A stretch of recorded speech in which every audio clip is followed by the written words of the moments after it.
আজকে আমরা দেখে নেব কিভাবে একটা ট্রাভেলিং এর টিকিট ফর্ম করতে হয় এক্সেলে।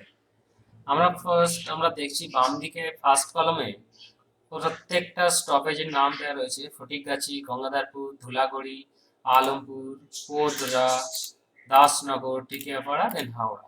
একই রকম ভাবে ওই স্টপেজগুলোকেই রো ওয়াইজ রাখা রয়েছে: ফটিকগাছি, গঙ্গাধরপুর, ধুলাগড়ি, আলমপুর, পোদরা, দাসনগর, টিকিয়াপাড়া, হাওড়া।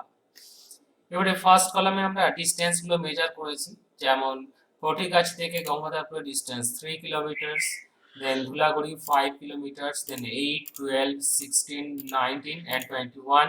ঠিক একই রকম ভাবে গঙ্গাধরপুর থেকে distance Phatikgachhi 3 kilometre, Gangadharpur 0, Dhulagori 2 kilometre, 5, 9, 13, 16, 18। এভাবে প্রত্যেকটা ডিস্টেন্স মেজারমেন্ট করে বসানো রয়েছে।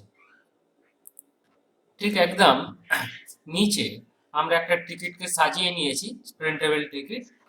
এখানে ফার্স্ট রয়েছে ট্রাভেল এজেন্সির নাম, তারপর রয়েছে ট্রাভেল এজেন্সির ঠিকানা, দেন ফ্রম কোন জায়গা থেকে আমি ট্যুর করব, দেন টু অর্থাৎ কোথা পর্যন্ত আমি যাব, up to which stoppage, then distance.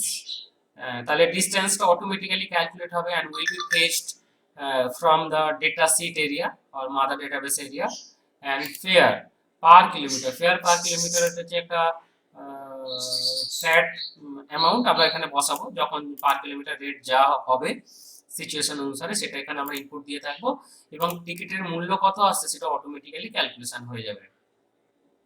এটা হচ্ছে টিকিট ক্যালকুলেশন আর টিকিট প্রিন্টিং সিস্টেম।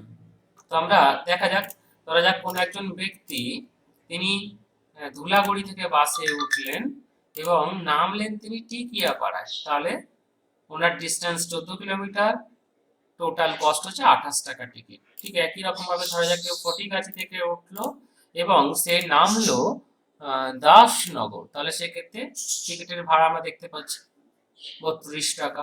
এইভাবে টিকিটটা প্রিন্ট আউট হতে থাকবে। এখানে আমরা বাসে বিভিন্ন ধরনের টিকিটের চার্ট মারা থেকে আমরা দেখেছি, সেই টেকনিকটাকে আমরা এক্সেলে কম্পিউটারাইজেশন করেছি।